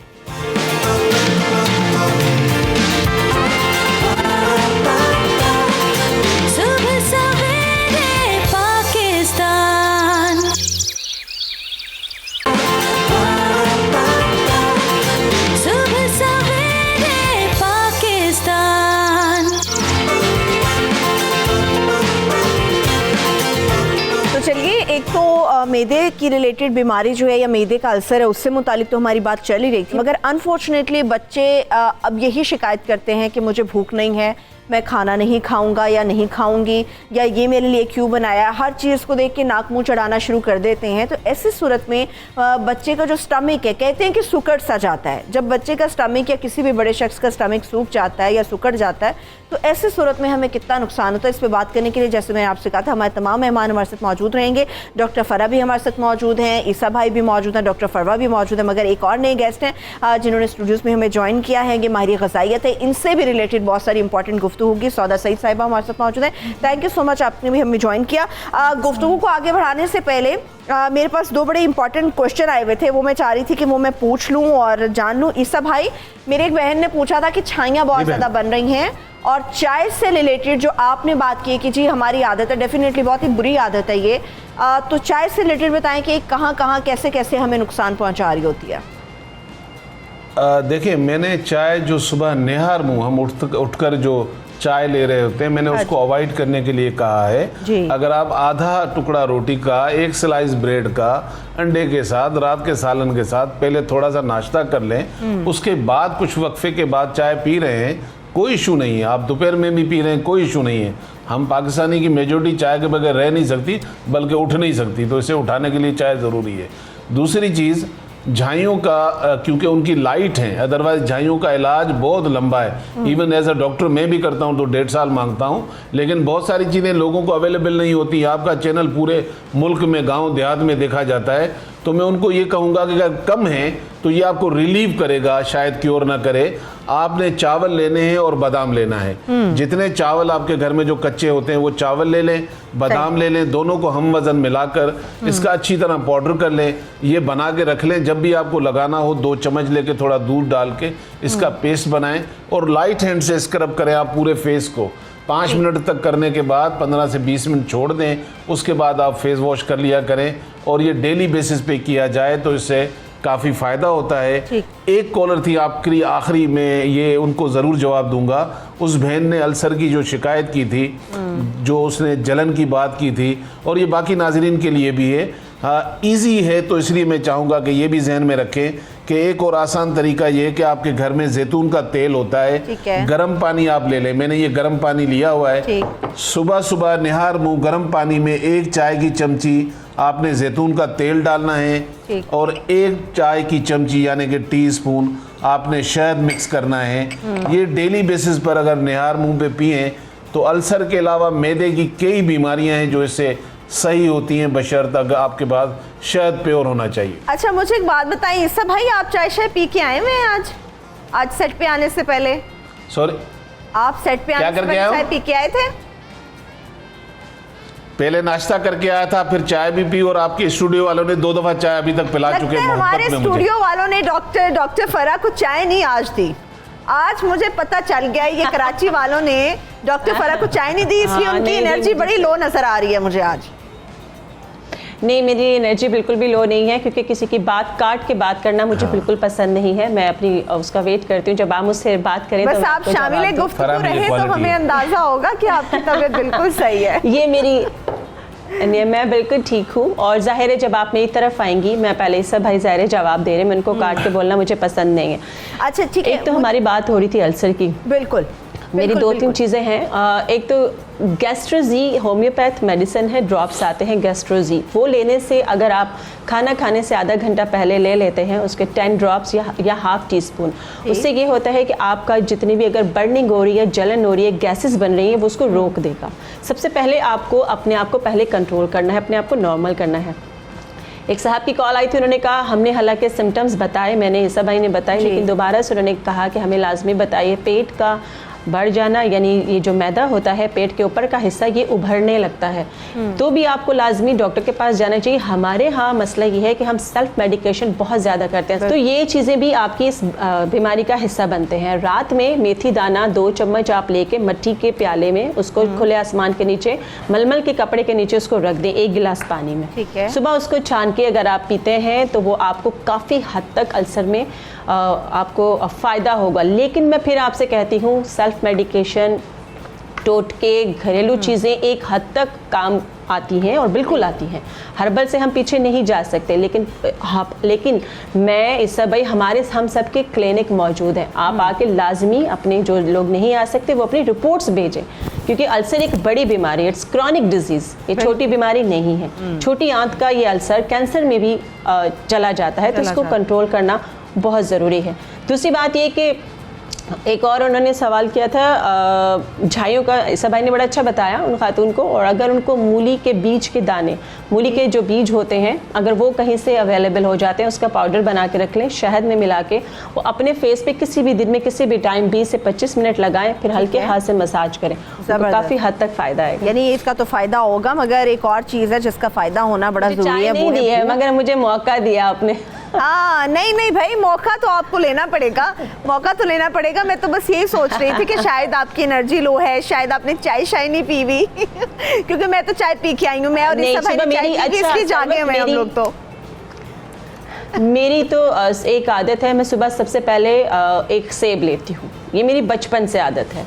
1 गिलास पानी पीती हूँ, नॉर्मल पानी, आज भी मैं ठंडा पानी नहीं पीती हूँ, मैं बहुत नॉर्मल पानी पीती हूँ। उसके बाद मैं एक सेब लेती हूँ, उसके बाद थोड़ी देर के बाद जाके मैं चाय पीती हूँ। तो चलिए, तो हर इंसान को अपने बारे में पता होता है। खूबसूरती का अंदाजा हो गया है कि इसकी वजूहात के पीछे जो है वो पानी है, सेब है और अच्छी सारी सी चीजें हैं।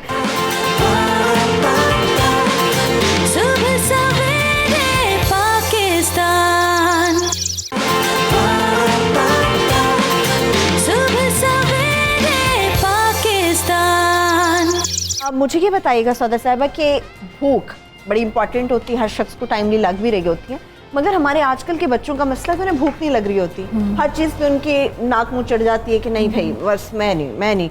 ऐसा क्या है, मतलब ज़बरदस्ती ठूंसते रहो, बच्चे या तो वॉमिट कर देगा या भाग जाएगा, आपको देख के बाथरूम में छुप जाते, नहीं खाना भूख नहीं है, इसकी वजह क्या है? इसमें देखें, सबसे पहले तो आपने जैसे कहा है कि बच्चों को माएँ जो है वो ठूस रही होती हैं, ठीक है, ज़बरदस्ती खिला रही होती हैं, तो जो हैबिट्स होती हैं वो हमेशा शुरू से डेवलप होती हैं। तो माएँ क्या करती हैं कि बच्चों को प्रेशर फील करती हैं और बच्चे कैन सेंस इट कि जैसे अगर आप उनको ज़बरदस्ती खिला रही हैं या उनकी तरफ बार बार ध्यान आपका जा रहा है टेबल पे बैठे हुए, तो उनको जो है वो अपना वो फील करवाते हैं कि जैसे हम पे आप ज़्यादा वो प्रेशर ना करें।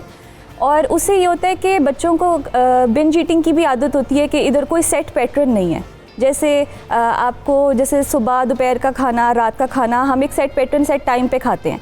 बच्चे इधर उधर दूध ज़्यादा पी लिया या इधर उधर से कोई चीज़ ऐसी खा ली जिसकी वजह से उनको भूख नहीं लगती, खा लिए। फास्ट फूड के लिए बच्चे बहुत ज़्यादा जिद करते हैं। उसमें आजकल एक और भी बहुत इंपॉर्टेंट चीज़ है, जैसे चूइंग प्रॉब्लम्स बहुत आ रही हैं। पीडियाट्रिशियन जो हमारे वहाँ बैठते हैं हमीर लतीफ़ में, वो बता रहे थे कि बच्चों को चूइंग प्रॉब्लम्स आ रही हैं। उसकी सबसे बड़ी वजह ये स्नैक्स हैं, जैसे स्लांटी वगैरह है, उसको वो मुंह में जाते ही घुल जाता है, उसको चू करने की ज़रूरत नहीं पड़ती।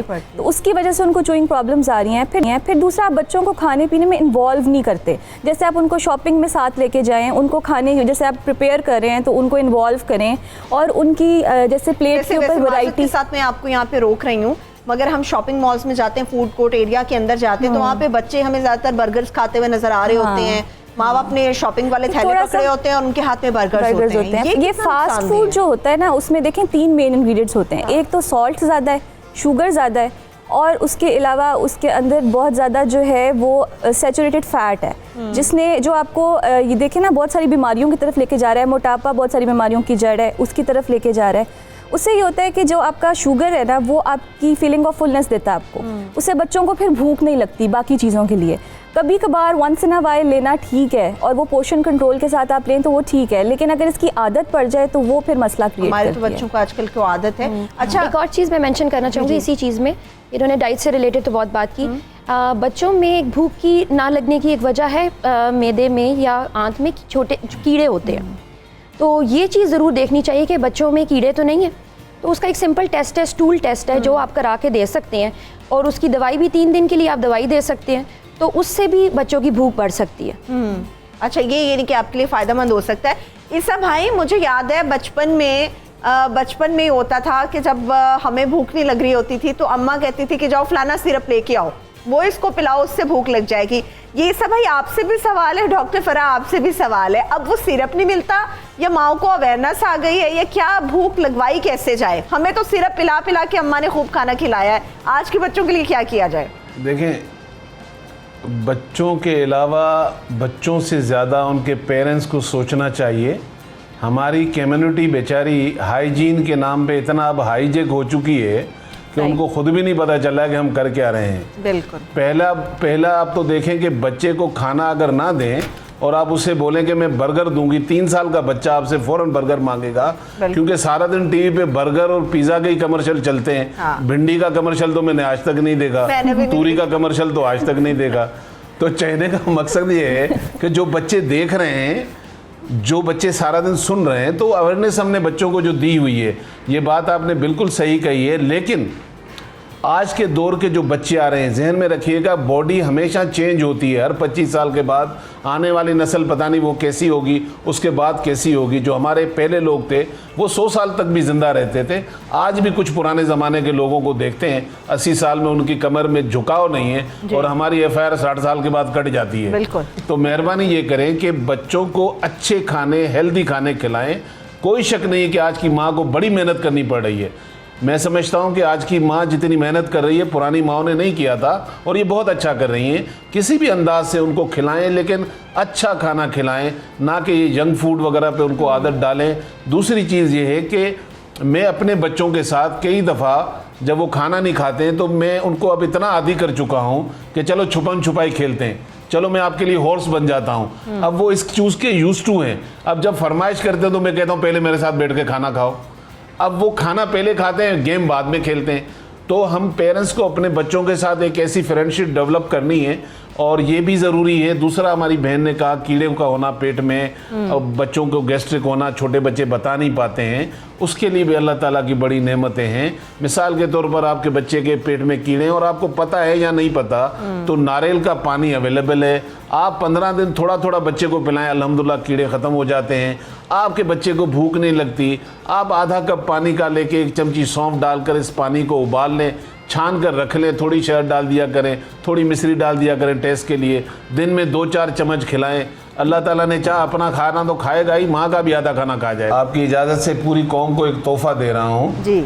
इसका रिजल्ट 1 दिन में आएगा, और खाना ऐसा खाएंगे आप कि आपको मज़ा आ जाएगा, इतनी भूख आपकी बढ़ जाएगी। ये बच्चे भी कर सकते हैं सब भाई? जिस बहन ने, जी बच्चे बड़े सब कर सकते हैं। क्वांटिटी का ख्याल रखना है हमने बच्चों के लिए। नंबर 1 जो हमारी बहन ने कॉन्स्टिपेशन की बात की, उनको थायराइड का भी उन्होंने कहा ऑपरेट कराया है, तो इनको चाहिए कि 3 ऑयल अपने घर में मंगा लें, जिसमें एक हम वज़न तेल लेना है। मिसाल के तौर पर 40 ग्राम इनको कैस्टर ऑयल लेना चाहिए, 40 ग्राम बादाम का तेल लेना चाहिए, 40 ग्राम जो है ऑलिव ऑयल लेना चाहिए। ये तीनों चीज़ों को मिक्स कर लें। अगर बड़े हैं तो 1 चम्मच ले लिया करें दूध में या नीम गर्म पानी में, और अगर बच्चों को कब्ज़ है तो वो 1 चाय की चमची छोटी ले लिया करें। ये भी मेडिसिन के तौर पे काम करती है और नुकसान कोई नहीं। दूसरा, जिनको भूख नहीं लगती तो उसके लिए मैं एक रेसिपी बना रहा हूँ, बड़ा गौर से इसको देखिएगा। ये नंबर 1 तो मैं इसमें अजवाइन डाल रहा हूँ। अजवाइन मैंने डाला है 1 टेबल स्पून, ठीक है। और फिर मेरे पास ये काला नमक है जो मैं चाय की छोटी चमची डालूंगा, ठीक है। उसके बाद लेमन जो होता है, नींबू को खुश्क करके पाउडर बना लें, उसका भी 1 टीस्पून डाल दें। तो 3 चीज़ें ये हो गई, और चौथी चीज़ इसमें मैंने सौंफ डाल दी। सिर्फ टेबल स्पून इसमें मैंने इस्तेमाल किया अजवाइन का। बाकी तीनों चीज़ें, काला नमक 1 चमची था, लेमन का पाउडर ड्राई 1 चमची था, सौंफ का पाउडर, ये सब टीस्पून थे। इन चारों चीज़ों को अच्छी तरह मिक्स करके अपने घर में रख लें। जो बड़े हैं वो तो आधी चमची खाएं दिन में 2 दफ़ा खाने से पहले, और जो बच्चे हैं उनके लिए एक चुटकी जो है वो शहद में मिला के चटा लिया करें, इससे भूख बढ़ जाती है। दूसरा, बच्चों के लिए एक बड़ा अच्छा फल कहलाता है जिसे हम कोइन कहते हैं, यहाँ एक और फल होता है जो आसानी से मिल जाएगा पूरे पाकिस्तान में, आंवला। आंवला का मुरब्बा मार्केट में आपको पता है बना होता है रेशे के अंदर। मैं अवॉइड करता हूँ कि इसको शहद में बना लिया करें। हमारे पास बना बनाया होता है, लेकिन बड़ा आसान है कि आप घर में इसको बना सकते हैं। ये भूख बढ़ाने में, नज़र को तेज़ करने में, दिमाग की ताकत के लिए बहुत अच्छा होता है। इन चीज़ों पर आए, बजाय के केमिकल खाएं, कुछ वक्त का फ़ायदा उठाएं और बाद में नई बीमारी को पैदा करें। ठीक है। अच्छा सौदा साहिबा, मुझे ये बताइएगा कि अब जो बच्चे हैं डेफिनेटली अगर वो रोज़ाना की बुनियाद पे अच्छे से डाइट नहीं ले रहे, खुराक में उनके उतार चढ़ाव आता रहता है, ऐसे बच्चों में जो ग़िज़ाई कमियां पैदा हो जाती हैं उनको पूरा आप लोग किस तरह से करते हैं कि जी बच्चे को आप वाइटामिन्स की तरफ ले जाते हैं, या क्या प्रोसीजर होता है कि जी बच्चे की ग़िज़ाई ज़रूरत इस तरह से पूरी करी जा सकती है? अच्छा, सबसे पहले तो ये है जैसे आपको ये करना चाहिए कि जैसे डॉक्टर फ़राह साहिबा ने कहा है कि हम लोगों को बच्चों को वैरायटी और मॉडरेशन की तरफ लेके जाना चाहिए। बच्चों को शुरू में आदत नहीं होती है, हम उनको स्टार्टिंग से ये आदत डेवलप नहीं करते, और उनको हम जैसे हम फ्रूट्स और वेजिटेबल्स की प्योरी बना के दे सकते हैं, या उनको हर वेजिटेबल और फ्रूट का इंट्रोडक्शन करा सकते हैं। वो हम शुरू में नहीं कराते। जैसे बच्चा अगर नहीं खाता तो ज़बरदस्ती माँ उसको चिप्स खिला देती है कि चलो कुछ तो खाए, तो ये नहीं होना चाहिए।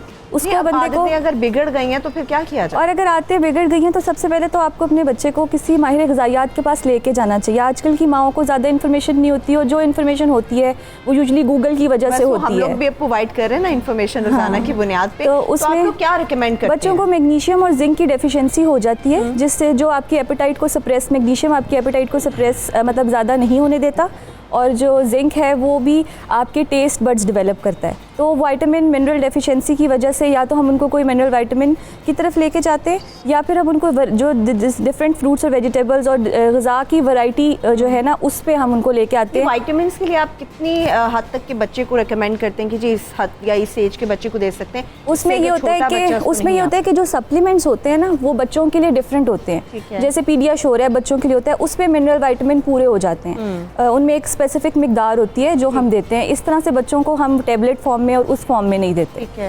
और बाकी खाने से हम उसका पूरा करते हैं। माँ को थोड़ी इन्फॉर्मेशन देते हैं, जैसे हमारे 3 मेन जो न्यूट्रिएंट्स हैं, कार्बोहाइड्रेट और प्रोटीन और फैट, उसका बताते हैं, और जो कम मिकदार में चाहिए होते हैं लेकिन ज़रूरी होते हैं जैसे विटामिन मिनरल्स डिफरेंट, हम उनकी थोड़ी इन्फॉर्मेशन देते हैं। प्लस न्यूट्रिशनली बच्चे को असेस पहले करते हैं कि इसके इतने एज के हिसाब से इतना वेट है और इतनी हाइट के हिसाब से इतना वेट होना चाहिए। पहले असेस करके फिर उसको बाद में जो है ना इस चीज़ की तरफ हम लेके जाते हैं। फूड से जो बच्चे मुतासिर होकर आप लोगों के पास आते हैं, माएँ जो है ना उसमें ये होता है कि हमारे यहाँ बहुत मसला होता है, माएँ इस चीज़ को एक्सेप्ट ही नहीं करती कि उनका बच्चा जो है वो इस टाइम ओवरवेट की तरफ जा रहा है। वो ये देती है कि हमारा बच्चा हेल्दी है, बस हेल्दी है। तो उसमें उनको उस चीज़ की काउंसलिंग करते हैं कि अगर आपका बच्चा ये फास्ट फूड खा रहा है तो वो कभी कभार तो ठीक है, लेकिन अगर आप उसको ज़्यादा मिकदार में ये फ्राइज़ और जैसे बर्गर्स हैं उनके बन्स में जो कि कार्बोहाइड्रेट पे सबसे ज़्यादा कैलोरी होती है, सबसे ज़्यादा आपको वो एनर्जी देता है, लेकिन वो एनर्जी सिर्फ आपको हाइपर एक्टिव की फॉर्म में देता है, ज़्यादा शुगर की फॉर्म में देता है, वो आपकी बॉडी में जाके शुगर बनता है। तो इस वजह से हम उनको फिर ये उसके जो डिफरेंट अल्टरनेटिव सोर्सेज हैं हम उसकी तरफ लेके जाते हैं। जैसे लोग चावल और रोटी और इन चीज़ों को बुरा समझते हैं, हालांकि अगर हम उसकी मिकदार मुनासिब रखें तो वो हम तो भी फ़ायदेमंद। अच्छा डॉक्टर फरवा, मुझे ये बताइएगा दोनों चीज़ें, एक तो सौदा सही साहिबा ने जिस तरह से बात की, एक तो वो बच्चे जो ओवरवेट हो जाते हैं, बहुत ज़्यादा खाते हैं, मोटे हो जाते हैं बहुत ज़्यादा, और हर अच्छी बुरी चीज़ अपने मैदे के अंदर गुजारे, तो उसका नुकसान क्या होता है? और वो बच्चे जिनको भूख नहीं लगती या एक नवाला लेके भाग जाते हैं, वो जिनके मैदे सुकर जाते हैं, उसके क्या क्या नुकसान हो सकते हैं? बिल्कुल, बड़ी अच्छी बात की है। आजकल न्यूट्रिशनल डेफिशिएंसी, ये जो न्यूट्रिशन के प्रॉब्लम्स हैं 2 तरह के होते हैं। मेल न्यूट्रिशन जहाँ तक उसके नुकसान है, जो ओवरवेट बच्चे हैं उसके मज़ीद नुकसान आते हैं। ओवरवेट जो बच्चे हैं उसकी वजह से आजकल बच्चों में प्रेवलेंस है डायबिटीज़ की। पहले सोचा जाता था कि जो डायबिटीज़ है, जैसे डायबिटीज़ 2 तरह की होती है, टाइप 1 और टाइप 2। टाइप 1 डायबिटीज़ बच्चों के अंदर ही होती है, मतलब कि यंग लोगों के अंदर होती है, और टाइप 2 डायबिटीज़ कहते थे कि बड़ी उम्र की बीमारी है। लेकिन अब चूंकि बच्चे इतने ओवरवेट हो गए हैं, उसकी वजह से जो टाइप 2 डायबिटीज़ है वो भी बच्चों में आना शुरू हो गई है। ठीक है। और छोटी उम्रों से बच्चों के अंदर जोड़ों के मसाइल भी आना शुरू हो गए हैं। उसके अलावा मूड चेंजेस आना शुरू हो गए हैं, डिप्रेशन आना शुरू हो गया। ये चीज़ें हम पहले सोचते भी नहीं थे कि बच्चों के अंदर आ चुकी हैं। तो अब ये हमारी जो फूड ट्रेंड्स हैं, जो गलत फूड ट्रेंड्स हैं, लास्ट 1 मिनट होगा, मैं चाह रही हूँ शार्पली आप जरा बिल्कुल। और दूसरी मेल न्यूट्रिशन के तो आपको पता है कि बहुत से नुकसानात हैं। उसकी वजह से न्यूट्रिशन की कमी होती है जिस्म के अंदर, और उसकी भी ज़रूर बहुत अच्छी बात उन्होंने की कि ज़रूर पीडियाट्रिशियन से जाके असेसमेंट कराएं। खुद टोटके एक हद तक काम ज़रूर करते हैं, लेकिन कम से कम उनकी असेसमेंट ज़रूर कराएं कि उनके अंदर कोई लॉन्ग टर्म न्यूट्रिशनल डेफिशिएंसीज ना आ जाए, जिनके फिर असरात पूरी ज़िंदगी तक उनके जिस्म में रह सकते हैं। ठीक है, और ये बड़े नुकसानदेह हो सकते हैं। बहुत शुक्रिया, उम्मीद करते हैं कि ये भूख से रिलेटेड बात की और ख़ास तौर पर मैदे के अल्सर के हवाले से बात की लोगों के लिए बड़ी हेल्पफुल होगी, फ़ायदेमंद होगी। बहुत शुक्रिया मेरे मेहमानों का, डॉक्टर फरवा आपका बेहद शुक्रिया, सौदा सईद साहबा आपका बहुत शुक्रिया, डॉक्टर फरा आपका बहुत शुक्रिया, ईसा भाई थैंक यू सो मच, आपने भी वक्त दिया। और इसके साथ ही सुबह पाकिस्तान से मुझे इजाज़त दीजिए। आज के इस शो का फीडबैक हमें ट्विटर फेसबुक पेज पर देना ना भूलिएगा। अपना बहुत सा ख्याल रखिए, इंशाल्लाह फिर से आपसे मुलाकात होगी। खुदा हाफ़िज़।